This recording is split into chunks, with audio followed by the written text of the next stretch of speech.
आप सभी को प्रभु यीशु मसीह के मधुर नाम में जय मसीह की। पिता परमेश्वर धन्यवाद हो, एक सुंदर समय हमें प्रदान किया कि हम परमेश्वर के महान वचन से कुछ बातों को सीख सके। आपने थंबनेल में देखा ही होगा। आज देखते हैं संसार में ये भावनाएं हर क्षेत्रों में आपको मिलेगा, चाहे वो घर में हो, ऑफिस में, दफ्तर में, चर्च में, कलीसिया में। आज इंसान की मानसिकता यही है, मैं खिलाड़ी तू अनाड़ी। एक बहू जब घर में आती है वो सोचती सास के बारे में, सास तो अनाड़ी है, मैं खिलाड़ी हूँ। एक बच्चा सोचता अपने माता पिता के बारे में, मेरे माता पिता अनाड़ी है और मैं खिलाड़ी हूँ। स्कूल में विद्यार्थी सोचता है हमारे टीचर अनाड़ी है और हम खिलाड़ी हैं। एक चपरासी सोचता है, एक कंपाउंडर सोचता है, एक डॉक्टर टीचर अनाड़ी है, मैं खिलाड़ी हूँ। ऑफिस में एक स्टाफ दूसरे के बारे में सोचता है, मेरे बॉस तो अनाड़ी है, मैं खिलाड़ी हूँ। आज हम देखते कलीसियाओं में, चर्चों में विश्वासी गण सोचता है कि मेरे पास्टर अनाड़ी है और मैं खिलाड़ी हूँ। जब कुछ ही दिन होता है विश्वासी को प्रभु में आए हुए, उनका आत्मिक जीवन अच्छा बढ़ता जाता है, कुछ सीख लेते हैं यहाँ वहाँ जाके, तब सोचता है कि मेरे पास्टर अनाड़ी है और मैं खिलाड़ी हूँ। आज देखते हैं बहुत से ऐसे प्रभु के सेवक हैं, या तो 5वीं पास है, 8वीं 10वीं 12वीं फेल हैं, न तो ट्रेनिंग किए हैं, न तो ठीक से बाइबल को पढ़ा है। एक दो चिन्ह चमत्कार उनके जीवन से हो गया, भूतों को निकाल दिया, तब वो सोचता अगला व्यक्ति को कि वो व्यक्ति तो अनाड़ी है, मैं खिलाड़ी हूँ। आज यही मानसिकता बढ़ते बढ़ते जा रही है। तब इंसान सोचता है I am the more than pastor, मैं सब कुछ जानता हूँ, मुझे सब चीज आ गया। ऐसी मानसिकता विचार बहुत ही खतरनाक है। वो जो सोच रहा है वो व्यक्ति, उसे नहीं पता विचार ये भावना उसके मन में जीवन में कहाँ से आया। यही बातें लूसीफर ने भी सोचा। उसने सोचा कि परमेश्वर अनाड़ी है, मैं खिलाड़ी हूँ। तब देखते हैं उसका अंजाम क्या हुआ, धरती पे गिरा दिया गया। आइए हम सीखेंगे पवित्र शास्त्र बाइबल से कि बाइबल क्या कहती है। और अभी पढ़ते हैं बाइबल में मूसा की बहन मरियम की भी मानसिकता थी कि मेरे भाई अनाड़ी है, मैं खिलाड़ी हूँ। तब देखते हैं उस मरियम के जीवन में क्या हुआ। और हम पढ़ते हैं साउल राजा के जीवन में क्या हुआ।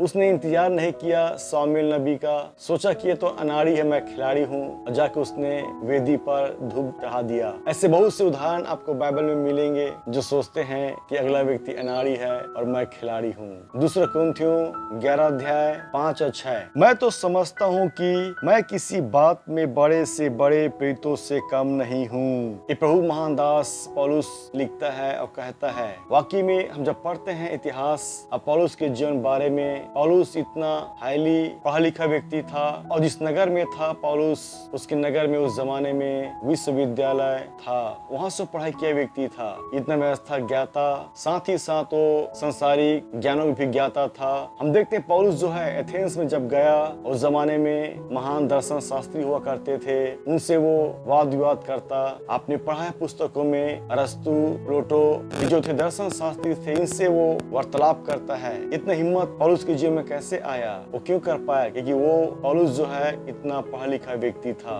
तब कहता है पौलुस कि मैं किसी बात में बड़े से बड़े प्रेरितों से कम नहीं हूँ। फिर भी इसके आगे एक महत्वपूर्ण बातों पौलुस कहता है, यदि मैं वक्तव्य में अनाड़ी हूँ तो भी ज्ञान में नहीं। इतना पढ़ा लिखा बुद्धिजीवी, इतना समर्थी महान प्रभु का दास पौलुस अपने आप को उन प्रेरितों के सामने अपने आप को अनाड़ी समझता है, अपने आप को छोटा किया, दीन किया। और उसने अपने आप को घमंड नहीं किया और ये नहीं बताया कि मैं इतना पढ़ा लिखा हूँ, लेकिन अपने आप को उसने दीन किया, नम्र किया और कहता है कि मैं अनाड़ी हूँ। देखते महान परमेश्वर प्रभु यीशु मसीह जीवता बुद्धि ज्ञान के भंडार महाबुद्धिमान परमेश्वर आपके मेरे लिए अनाड़ी बना, खतरों खिलाड़ी जिसने मौत को लड़ा, प्रभु यीशु मसीह आपके लिए मेरे लिए अनाड़ी बना। ऐसा दुनिया में कोई नहीं है जो खतरों से लड़ सके और खतरों खिलाड़ी कहलाए। जो आप देखते हैं फिल्मी दुनिया में, वो केवल धोखा और छलावा है, वो कुछ नहीं है, वो जनता बेवकूफ बनाने का एक तरीका है। असली खतरों खिलाड़ी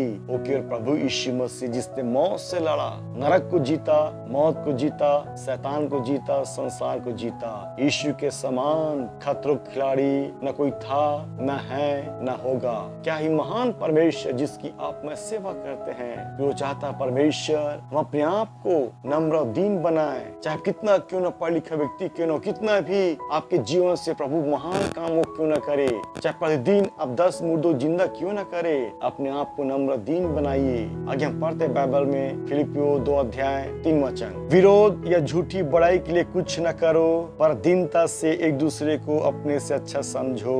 एक दूसरे को अपने से अच्छा समझो।